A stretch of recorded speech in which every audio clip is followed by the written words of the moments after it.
നമസ്കാരം. നമ്മളിപ്പോൾ ഉള്ളത് എലവഞ്ചേരിയിലാണ്. നമ്മൾ പറഞ്ഞാൽ ഇതാണ് എലവഞ്ചേരികളിലെ എന്താ പറയുക പച്ചക്കറി കൃഷീൻ്റെ അകത്തുള്ള നിലമൊരുക്കൽ. അപ്പം ഈ നിലമൊരുക്കലിൻ്റെ അകത്ത് നിങ്ങൾ നോക്കി കാണാം. പിന്നെ നമ്മളുടെ ഏകദേശം ഈ ഒരു ബെഡ് എന്ന് പറയുന്നത് ഏകദേശം ഒരു 3 അടി ഹൈറ്റിൽ പൊക്കിയതിൻ്റെ ശേഷം ഏകദേശം 1.5 മീറ്ററിൻ്റെ അകത്ത് വിത്ത് ഇട്ടിട്ട് ആണ് ഈ ഒരു ബെഡ് ഉണ്ടാക്കിയത്. ഈ ബെഡിൻ്റെ അകത്ത് ഇവർ ഫില്ലിംഗ് മെറ്റീരിയലായിട്ട് ഉപയോഗിക്കുന്ന സാധനം നിങ്ങൾ നോക്കിയാൽ കാണാം. ചാണകമാണ്, നന്നായിട്ട് പൊടിഞ്ഞ ചാണകമാണ്.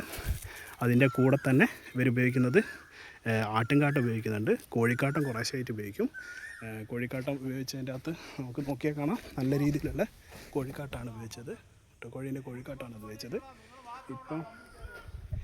ഇപ്പം ഈ ഒരു കോഴിക്കാട്ടം ഉപയോഗിച്ചതിന് ശേഷം ഇതിൻ്റെ അകത്ത് എന്ത് ചോദിച്ചാൽ ഡീകമ്പോസർ ഉപയോഗിക്കും. ഡീകമ്പോസർ എന്തിനാണ് ഉപയോഗിക്കുന്നത് വെച്ച് കഴിഞ്ഞാൽ ഇതിൻ്റെ അകത്ത് ഉള്ള ഇപ്പം ഈ കോഴിക്കാട്ടത്തിൻ്റെ അകത്തും അതുപോലെ തന്നെ മണ്ണിൻ്റെ അകത്തും ഉള്ള സ്പോറുകൾ അപ്പം ഇതിൻ്റെ അകത്ത് ഈ കിടക്കുന്നതിൻ്റെ അകത്തൊക്കെ നല്ലതായിട്ട് ഇപ്പോൾ ഫുള്ളായിട്ട് കമ്പോസ്റ്റ് ചെയ്ത് കിട്ടാൻ വേണ്ടിയിട്ട് നമ്മുടെ IPLലെ പ്രീമിയം ഡീകമ്പോസർ ഉപയോഗിച്ചിട്ട് ഇവർ ഉപയോഗിക്കും.